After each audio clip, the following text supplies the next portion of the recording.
Okay, what's going on YouTube? Q Rider here, and basically I'm here because I have finished the main campaign of The Witcher 3 Wild Hunt. Now, with that being said, what are my thoughts on the game? So altogether, really enjoyed this game. I love the combat. As I much say in each video, I'm more of a gameplay over a story type of guy, and I can definitely say that I enjoyed the combat. The story to me was like okay. I do find myself watching videos from now and then about some of the background things about the Witcher universe, and I will say that it is pretty interesting. Like, I think that everything with the game involving the Witchers, the kings, the different races of people, I think that all those things are just really cool. And I just really enjoyed my time with this game. So pretty much anytime I was on the game, anytime that I had to get off the game, I pretty much for the most part didn't want to get off the game. And it was just a really good time.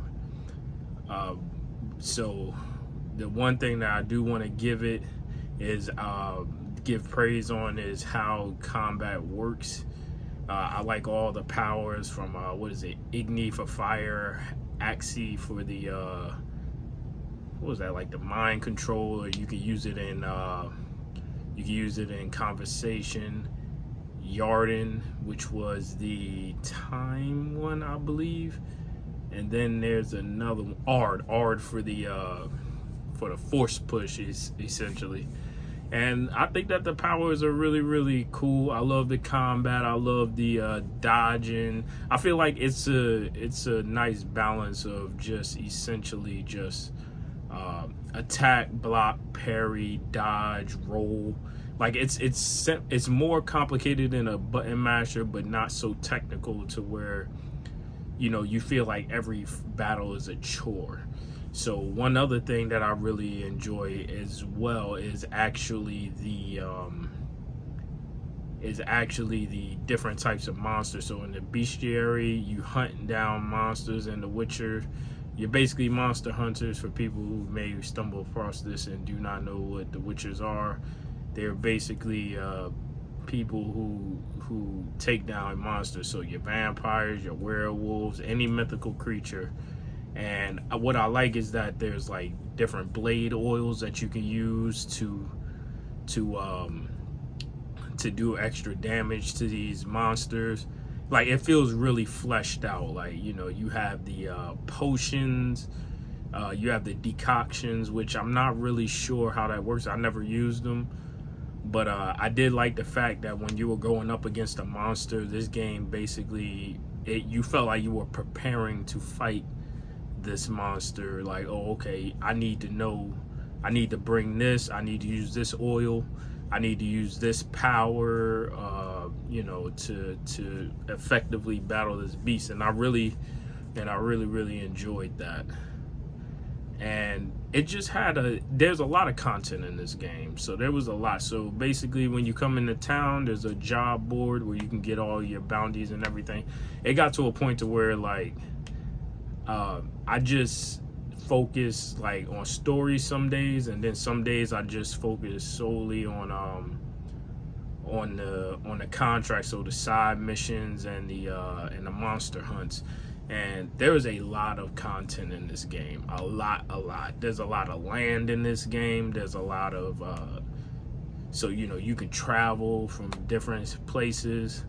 And for somebody who thought that they were getting tired of large open worlds, I found that The Witcher had a pretty good one.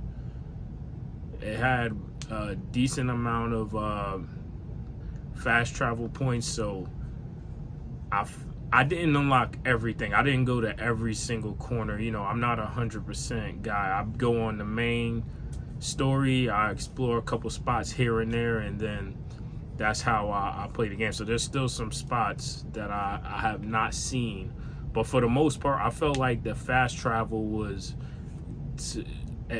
good enough to where I didn't have the Fallout fast travel, which is essentially wherever you needed to go. You fast travel to the quest giver, you fast travel to the zone where you need to go.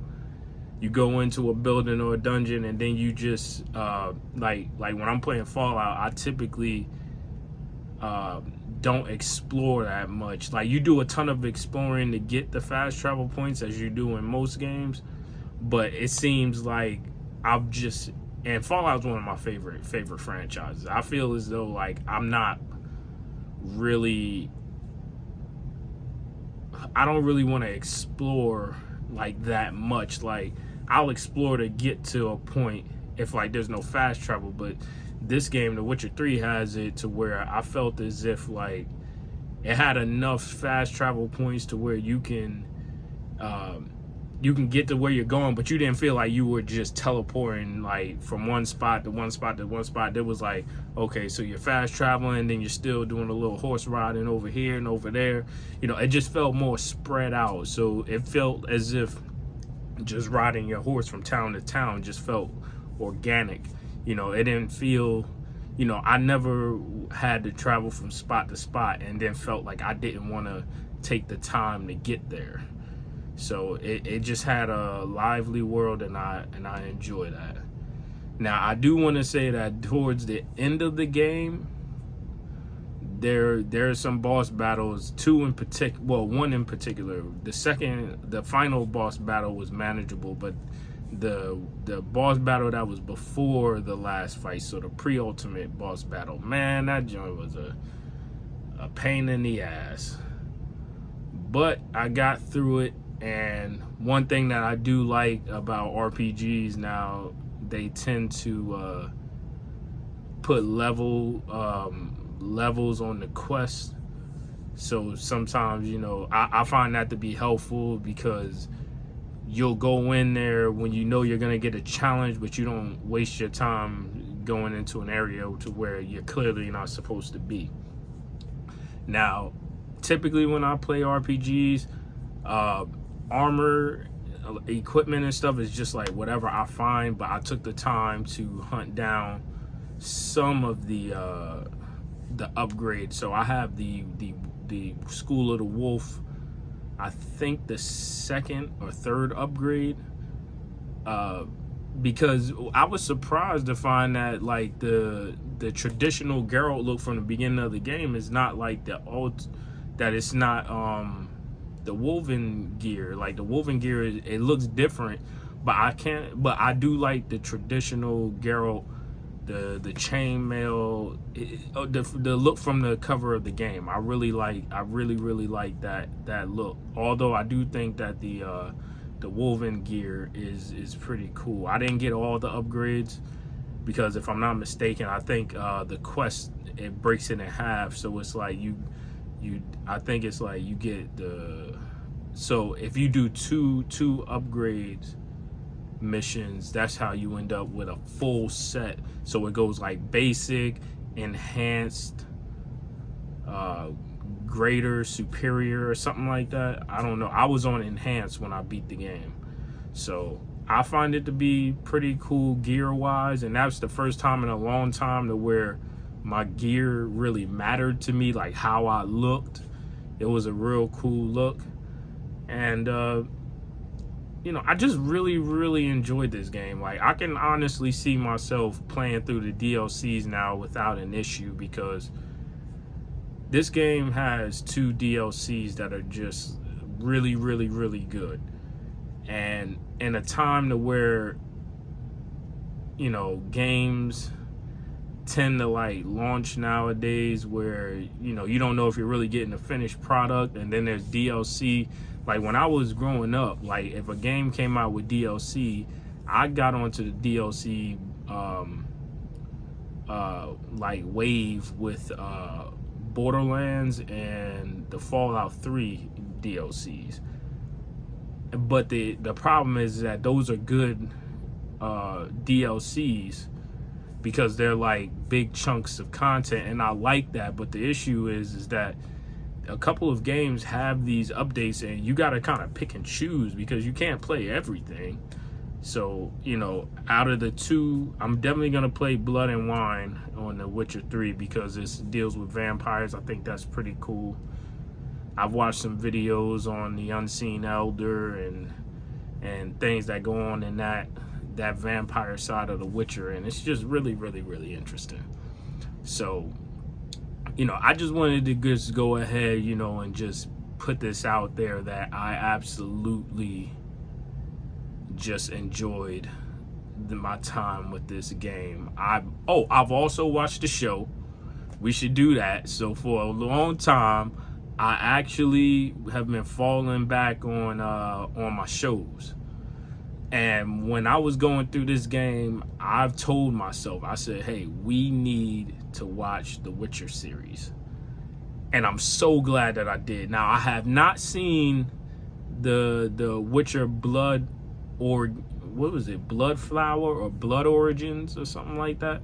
I have not seen that show, but the main Netflix Witcher show with Henry Cavill, that show is great. That show is great.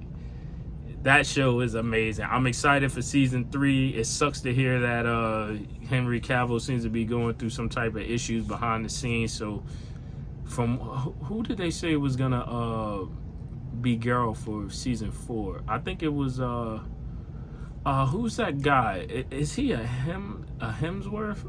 Liam Hemsworth, I think. If I'm not mistaken, it's the guy that used to be married to Miley Cyrus, if I'm not mistaken. Yeah. So he's gonna be in the live show. So when I went through this game, in the process of playing this game, I watched the show, I played the game, and like I was enjoying myself. You know, I was really, really enjoying myself. The show had good action. It was really, really good. No part of the Witcher show was I ever not entertained. The game was very, very, very good. You know, this is a really, really good series, which kind of sucks that their next project, Cyberpunk 2077, turned out how it did. But I will say though, I think that this is one of the few games to where, even though I'm a gameplay first type of guy, that like I kind of was interested in the background story of things, like the conjunction of spheres, the different races, the different monsters, the Witcher schools, I think, that are really cool. And you know, it's like there's so many cool things about this franchise that's just great. And I just really, really enjoyed myself. Like I said, I just really, really enjoyed myself. If I'm not mistaken, because like I said, I will be going through to do the DLC for the Blood and Wine, that the level cap, I beat the game at around level 32 to 34, but the max is 100 if I'm not mistaken. So I'm definitely gonna, when I do that DLC, I'm not sure if you're gonna be on a whole new map or if you're gonna be still be able to play within the larger areas from the base game, but I will be looking to finish the DLC alongside all the upgrades for the Woven gear. So I mean, all in all, I really, really because I finished it this past weekend, and then I just forgot to make a video on it. But I am almost done with another game, so you know, I've been working. So there's going to be this video today, and then there's going to be another video coming soon, probably most likely this weekend. Tomorrow's Wednesday, yeah, so this weekend that'll be that. So you know, I just really, really wanted to just say The Witcher 3 is an amazing game. The Witcher TV show is an amazing TV series. There's so many things lore-wise in this franchise that is just so cool. Now, The Witcher is also in books. I think it started out in books, didn't it? And then it came into the game. So you got The Witcher 1, which is locked to just PC. And then you have The Witcher 2, which can be played on any Xbox. So Xbox 360, Xbox One, Xbox Series. Then you have The Witcher 3, which is pretty much Xbox One, Xbox and PlayStation, pretty much the most recent. So these games are pretty accessible, and I just can't get over how much fun I've had, because sometimes when you're playing games, because there was a point to where I realized I was gaining so many quests when you go into the cities and you get the job board, and I was just accepting everything because it's a pop-up. Like I found myself being overburdened. I was like, you know what? Let me stop this and let me get through what I got. So if you're a person who can 100% this, then you're gonna end up at least over 100 hours, maybe 150. Probably with 2 DLCs, you're probably gonna be more than that. You're probably gonna be pushing like the 150 to 200 hour mark. Now, also of note, how did I play this game? I bought it on Switch a while ago, and I bought it on Switch mainly because I found out that they were doing the Steam's, not the Steam, it's compatible with Steam, but the cloud saves. So you can start on the Switch and then finish on the PC and vice versa. So when I got this on Switch, I was excited. I was like, okay, all right. So I know that my gameplay counter was like 25 hours on the Switch, and then everything else was on GOG. And the reason why I had to go with GOG was because I had the game already on Steam, but the issue was that I couldn't get the Steam cloud save from my Switch, so I had to use the GOG version. So I did that, and also The Witcher 3 ended up getting a a next gen update, which really made performance pretty bad. Now I found it so my computer specs for reference, I still had a smooth gameplay. I was probably hovering somewhere around like the late 40s to the 60 frames at 1080p. I had what are my specs? My specs are an i5 9400F, and my GPU is the 1660 Super, and I have 16 gigs of RAM. Oh, also, I saw a video. This is random little thing. I saw a video that said the most used GPU on Steam charts is now the RTX 3060. I remember I didn't get this PC till a couple years ago, and the top frequent card from what I remember was the 1060. So I was surprised the other day when I was on YouTube and they were like, hey, the 3060 is the most used GPU on Steam. And I was like, the 3060? I was like, are we sure? I was like, because sometimes I see on YouTube videos, these content creators are like, yeah, my 970 or my 980 Ti is still doing good. And I was like, 3060 is really doing numbers like that? I didn't expect that. I thought that the 1060 or the 1660, or because the 3060 is a 60s card, which is like from what, I'm not a PC enthusiast, but it was always like the not the budget, but like the medium, like a realistic medium. Because as much as PC gamers always like to brag about power and everything, it's like the most casual or the most common between people who just buy PCs to play games. They're not like these supercomputers. Like when you didn't have a computer, you were looking up the reviews for every single graphics card, top of the line, the RTX 4090 Super, and you were just like, oh my gosh, this thing could get 1,000 frames at 1080p or 120 frames at 4K. And like when you don't have a gaming computer, you're looking at that, like you're looking at every single top-notch thing. And then it's like when you look at the statistics, most people are like, I have a modest PC. And I've just found that funny because, like, if you look at cars, right? Think of it like cars, right? Everybody who's an enthusiast about cars, you're always like, the Lambo, how fast can it go from 0 to 60?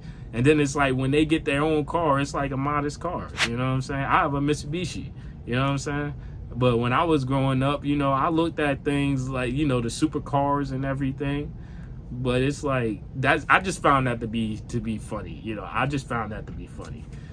So yeah, all in all, man, The Witcher 3 was a great time. You know, this is a 20-minute video. I don't want to ramble too much. You know, the TLDR, The Witcher 3, fantastic. The Witcher show, fantastic. And I can't wait to, and I just appreciate enjoying a game in the way that I knew that, like, I was enjoying it. Because there were times where I jumped on the game like after work, and then I would be like, ooh, I gotta stop right here. And then a couple days later, I'm like, ooh, I'm back at it. You know what I'm saying? So there was a part in the game, I don't think this is spoiling anything, but there was a point where you have to hold off a siege. And so you have to, there's like some missions to like prepare for the siege.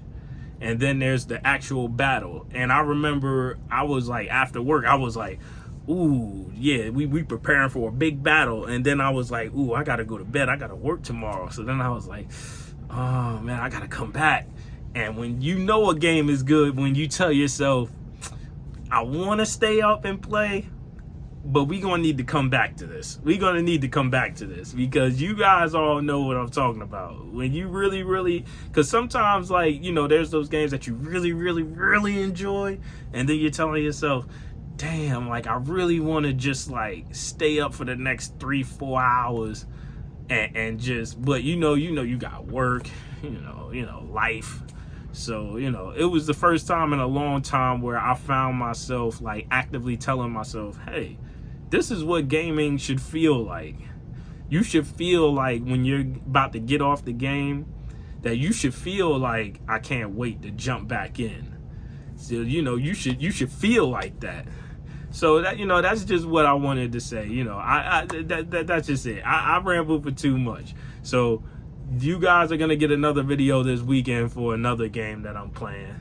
So that next game, I'm going to tell you, it's going to be Game Deck Definitive Edition. So that's going to be the next review. So, guys, I appreciate you sticking around and everything. So, I just, you know, I rambled on for a little bit longer. But I will say that I can't wait to see you guys this weekend for another video about another game that I'm getting through. Because we completing games over here. All right, we completing games over here. Well, we're finishing the stories of games because some people might say completion is 100%. Or I remember one time I was like, yeah, I finished the game. And he said, you did everything? And I was like, no, I just beat the story. And then he's just like, well, then that's not completing it. So tell me, are you guys like that? Do you say when you beat a story, beat a game, do you say, hey, I beat it, I finished it, I completed it? Like, what's your terminology? You know, I'm interested in that. So, you know, I'm gonna go ahead and put this together, upload this. You know, I gotta go to bed. I think it's about I don't even know what time it is right now. So you know, I gotta get up for work tomorrow. So I feel pretty good. Feel pretty good. So I'm gonna holler at you guys later, and I will see you in a couple of days. So I'll see you Saturday with another video. All right, I will. Another video on Saturday. See you there.